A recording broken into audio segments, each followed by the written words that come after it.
परमात्मा के आते यम के दूत आकाश में उड़ गए, जैसे गिद्ध उड़ जाती है मुर्दे को छोड़कर खाते हुए, किसी पशु ने कोई लठवाड़ा आ जाता वो आकाश में उड़ जाती है, ऐसे परमात्मा के आते यम के दूत ने आकाश में छा गए, ऊपर खड़े हैं और इंतजार कर रहे हैं एक बार यू महात्मा जाए इस नाते फिर समारे। अब उसको पता था, अब इंद्र वो जो चंद्र विजय होश में आ गया, होश में आ गया तो सामने भगवान खड़े दिखे, उधर से वो यम के दूत दिखाई दे, शरणों में पड़ गया न्यू का न्यू। क्या कहता है, भगवान मेरी रक्षा करो, मुझे बचा लो मेरे परमात्मा, मेरे से बहुत गलती बन गई। परमेश्वर ने कहा कि इंद्र चंद्र विजय मेरे से अगर रक्षा तू चाहता तो नाम लेना पड़ेगा। आज भी वही बात है जो उस दिन नियम थे, आज वही नियम है, अगर सारे स्वीकार करता हूं। अब कहते मरता क्या नहीं करता, पता था युवराज भी गया या गुटी भी गई, ये खड़े लठले नहीं यार, अब ये समारे भी गई। अब फिर आंख खुल गई, कहा जो तुम कहोगे मैं वही कर लूंगा, जो कहोगे प्रभु वही करूंगा। परमात्मा बोले मैं अपने कोटे से जीवन दूंगा, तुझे 2 वर्ष का आगे एक दिन नहीं मिलेगा। अगर तू भक्ति करना चाहता बेटा 2 साल में कर ले, कितनी करेगा, तुझे पुनर्जन्म देता हूं, तेरा नया आगे एक्सटेंड करता हूं तेरे जीवन को। परमात्मा ने नाम दिया, प्रथम नाम दिया, द्वितीय मंत्र दिया कुछ दिनों के बाद, और उसने तो फिर रटना लगा दी। वो 2 साल जो के उन्हें दिखाई देते थे कि एक्सटेंशन है अब तो ये। फिर परमात्मा ने उसको भी और इंद्रवती को भी पार किया। बोलो सतगुरुदेव की जय।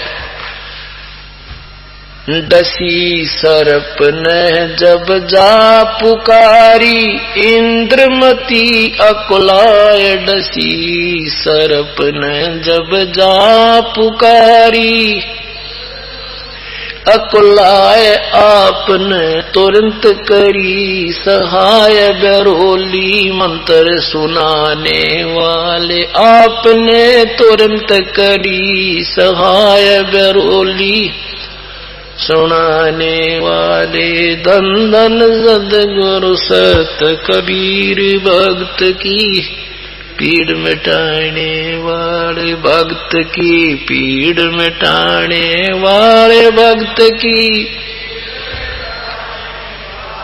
धन धन सतगुरु सत कबीर। भक्त की पीड़ मिटाने वाले सत साहेब। इस प्रकार परमात्मा अपनी प्यारी आत्माओं का उद्धार करते हैं, चारों युगों में आते हैं। कबीर देव, कबीर परमेश्वर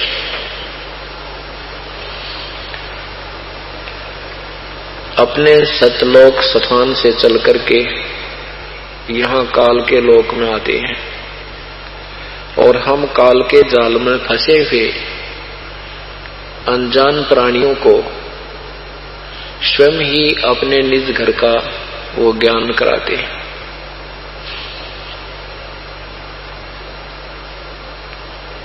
ये जो सत्संग 5 दिवसीय समागम चल रहा है, इसका उपलक्ष्य है कि वो पूर्ण परमात्मा 120 वर्ष तक संसार में रह करके इस कलयुग में और सह शरीर सतलोक गए थे, प्रस्थान किया था। उस परमात्मा का सब नहीं मिला था लाखों दर्शकों के सामने।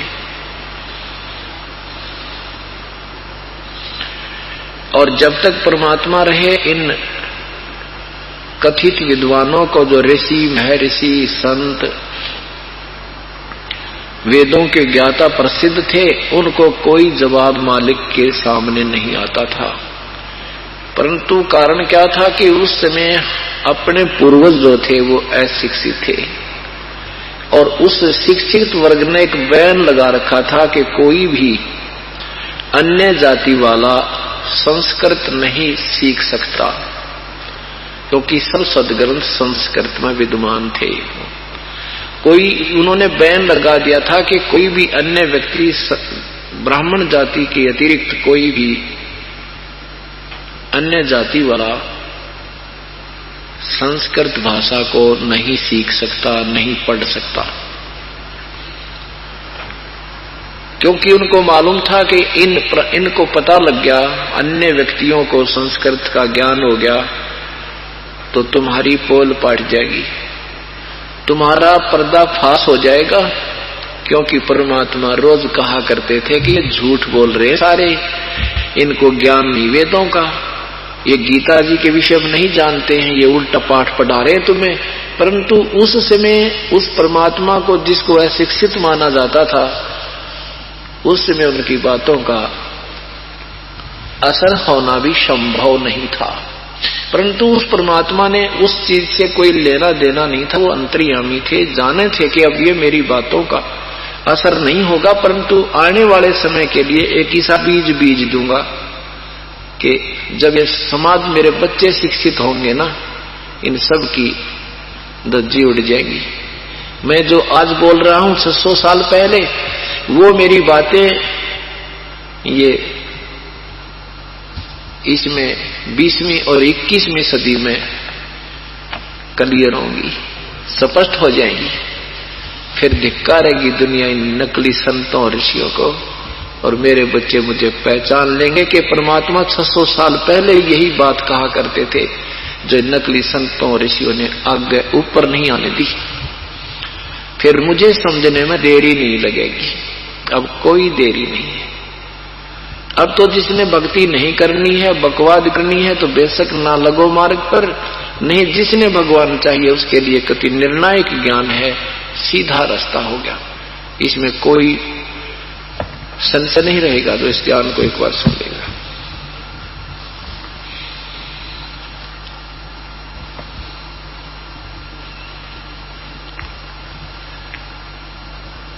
परमात्मा हमें एक ही बात पर जोर देते हैं हमारे लिए कि तुम परमात्मा की भक्ति करो, तुम पूर्ण परमात्मा की भक्ति करो, अनुपासना मत करो। पूर्ण परमात्मा कौन है, कैसा है, इसके विषय में हमारे सब सद्ग्रंथ गवाह हैं। जिन महापुरुषों ने आंखों देखा परमेश्वर को, वो गवाह हैं। लेकिन हमें जो ज्ञान दिया गया उसके विपरीत दिया गया कि परमात्मा निराकार है।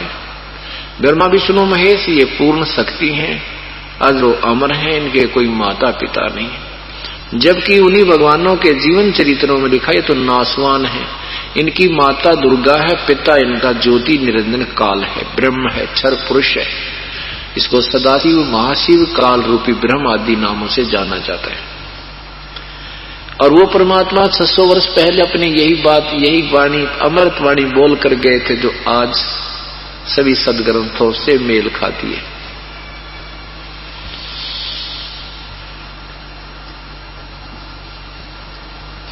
परमात्मा ने कितना कठिन प्रयत्न किया हम अनजान बच्चों के लिए, क्योंकि मालिक को पता है कि ये बिल्कुल नादान है। चाहे यहाँ कोई प्रधानमंत्री बन रहा है, चाहे राष्ट्रपति, चाहे सारी पृथ्वी का पति, चाहे सुरपति बना हुआ, इनको ज्ञान कति नहीं। ये तो बालक अबोध बच्चे हैं। ब्रह्मा विष्णु महेश को भी कोई ज्ञान नहीं, तो आम जीव को क्या होगा? ये तो भोले भाले उड़ जा रही है। तो इसलिए परमात्मा रहम करते हमारे पर, आते हैं, हर युग में आते हैं। जैसा आपने पिछले लगातार 2 दिन के सत्संग आप सुन रहे हैं, वो परमात्मा चारों युग में आते हैं। त्रेता में मुनिंदर नाम, सतयुग में सत्सुकृत नाम से, त्रेता में मुनिंदर नाम से, द्वापर में करुणा में नाम से, और कलयुग में परमेश्वर कबीर नाम से प्रकट हुए थे, कबीर नाम से। जब परमात्मा कबीर नाम से प्रकट हुए थे, उनके बारे में अभी तक नाना प्रकार की भ्रांतियां फैला रखी थी। कोई कहता था वो विधवा ब्राह्मणी के जन्म लिया था, वो शर्म की मारी कहीं डाल आई थी। अरे नादानो, तुम इतना जानते हो कि किसी विधवा ब्राह्मणी से उत्पन्न हुआ था, तो उस बहन का नाम बता दे, उसके पिता का नाम बता दे, उसका पति किस बीमारी में मरा था, न्यों भी तो बता देते।